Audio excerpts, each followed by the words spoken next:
Hello everyone, this is Saqib Litoria और आज की वीडियो में हम डिस्कस करने वाले हैं व्यापम सब इंजीनियर एग्जाम 2022 के लिए नॉन टेक्निकल पार्ट में जनरल हिंदी सब्जेक्ट के प्रीवियस ईयर में किन टॉपिक से कितने नंबर ऑफ क्वेश्चंस पूछे गए हैं। जैसा कि आपको पता है कि टोटल 7 सब्जेक्ट आपकी एग्जाम में पूछे जाएंगे नॉन टेक्निकल पार्ट में, क्लियर। और नॉन टेक्निकल पार्ट में टोटल 100 क्वेश्चंस आते हैं। तो अगर ईच सब्जेक्ट की बात की जाए तो ईच सब्जेक्ट से 14 to 15 क्वेश्चंस का आपका रेशियो है कि 14 से 15 क्वेश्चन आपके एग्जाम में पूछे जाएंगे, क्लियर। तो आज की वीडियो के अंदर हम जनरल हिंदी सब्जेक्ट को यहाँ पे कवर अप करने वाले हैं कि प्रीवियस ईयर में किन टॉपिक से कितने नंबर ऑफ क्वेश्चंस पूछे गए हैं, जिसके बेसिस पर आप हिंदी सब्जेक्ट्स को अच्छे से प्रिपेयर कर सकते हो, क्योंकि आपको ही पता है कि हिंदी आपका स्कोरिंग सब्जेक्ट और यहाँ पे आप अच्छा स्कोर कर सकते हैं।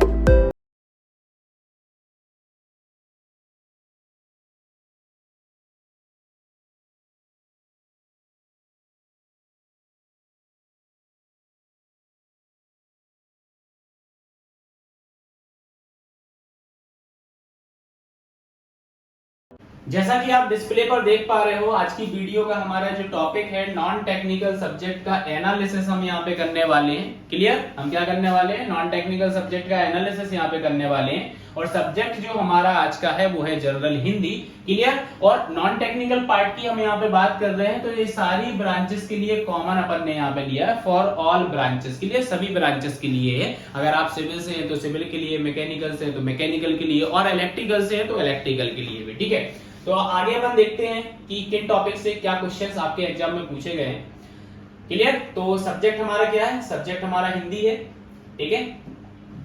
सब्जेक्ट हमारा क्या है, सब्जेक्ट हमारा यहाँ पर हिंदी है, ठीक है।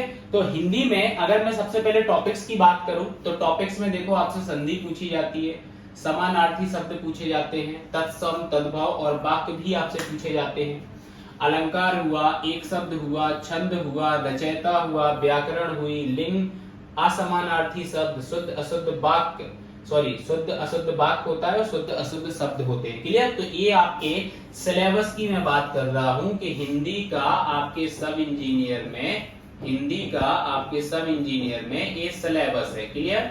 इतने टॉपिक्स आपको हिंदी सब्जेक्ट के अंदर क्या करना है, कवर अप करना है, ठीक है। अब अगर मैं नेक्स्ट यहाँ पे बात करूं प्रीवियस ईयर के बेसिस पे, तो मैंने यहाँ पे लिखा है question per year in each paper, clear. मतलब हर साल के पेपर में देखा गया है, हर पेपर में देखा गया, मतलब शिफ्ट वाइज में बात कर रहा हूँ। जैसे मॉर्निंग में शिफ्ट हुई एंड इवनिंग में शिफ्ट हुई, नेक्स्ट डे दूसरी ब्रांचेस का पेपर हुआ, तो उनके एनालिसिस के बेसिस पे मैं बता रहा हूँ, ठीक है। अब आपको पता है कि हिंदी से आपके टोटल कितने क्वेश्चंस पूछे जाते हैं, 14 क्वेश्चंस आपके एग्जाम में पूछे जाते हैं, क्लियर। तो अगर मैं यहाँ पे सबसे पहला टॉपिक लूं संधि, क्लियर। सबसे पहला टॉपिक क्या लेता हूं, संधि।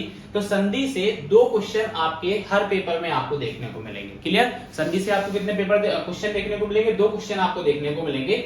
समानार्थी शब्द की अगर मैं यहाँ पे बात करूं तो समानार्थी शब्द से 1 क्वेश्चन आपका हर साल पूछा गया है, हर पेपर में पूछा गया है। तत्सम तद्भव और वाक्य से आपकी कम से कम 2 आपको क्वेश्चन देखने को मिलेंगे एग्जाम के अंदर, क्लियर। ये प्रीवियस ईयर में पूछे गए हैं, ठीक है। अलंकार की अगर मैं बात करूं तो अलंकार से 1 से 2 क्वेश्चन आपके पूछे जाते हैं। एक शब्द से आपका 1 क्वेश्चन आपका आया हुआ है, ठीक है। छंद से आपका 1 क्वेश्चन पूछा गया है, ठीक है। रचयिता, क्लियर। जो रचयिता की रचनाएं जो होती हैं उसके बेसिस पे आपसे क्वेश्चन पूछा गया, तो 1 क्वेश्चन आया हुआ है। व्याकरण की अगर मैं बात करूं तो व्याकरण से आपको 1 क्वेश्चन पूछा गया है। लिंग से अगर मैं बात करूं तो यहाँ पे 1 क्वेश्चन आपका पूछा गया है। असमानार्थी शब्द से अगर मैं यहाँ पे बात करूं तो 1 क्वेश्चन आपसे पूछा गया है। शुद्ध अशुद्ध शब्द की अगर मैं बात करूं तो इससे भी आपको 1 क्वेश्चन पूछा गया है। और शुद्ध वाक्य की अगर मैं बात करूं या अशुद्ध वाक्य की यहाँ पे बात करूं तो 1 क्वेश्चन पूछा गया है। अगर आप जनरली इनका टोटल भी करोगे तो ये 14 क्वेश्चंस के आसपास आपका निकल के आएगा, क्लियर। मतलब 14 क्वेश्चन जो हैं आपके हिंदी सब्जेक्ट से पूछे जाएंगे और ये वो टॉपिक्स हैं, क्लियर। ये आपके वो टॉपिक्स हैं जिससे प्रीवियस ईयर में इस क्वांटिटी में क्वेश्चंस पूछे गए हैं, क्लियर। तो अब जब आप सेल्फ स्टडी कर रहे हो, हिंदी सब्जेक्ट को आप पढ़ रहे हो, तो इन टॉपिक्स को आप प्रिपेयर कर ले, क्योंकि हर एक टॉपिक से इक्वली 1 क्वेश्चन तो आपका आ ही रहा है, ठीक है। तो इन टॉपिक्स को आप अच्छे से पढ़ लें, ठीक है, क्योंकि इस बार भी एग्जाम आपका जो होने वाला है उसमें एक्सपेक्टेड यही रहने वाला है, क्लियर। आप देखो एक्सपेक्टेड आपका यही रहने वाला है, इतने नंबर ऑफ क्वेश्चन आपके एग्जाम में पूछे जाएंगे, ठीक है। अगर यह जो डिटेलिंग में आपको बता रहा हूं, ये जो एनालिसिस में आपको बता रहा हूं, यह आपकी प्रिपरेशन में अगर हेल्प कर रहा है तो आप वीडियो को लाइक करें, शेयर करें और चैनल को सब्सक्राइब करें।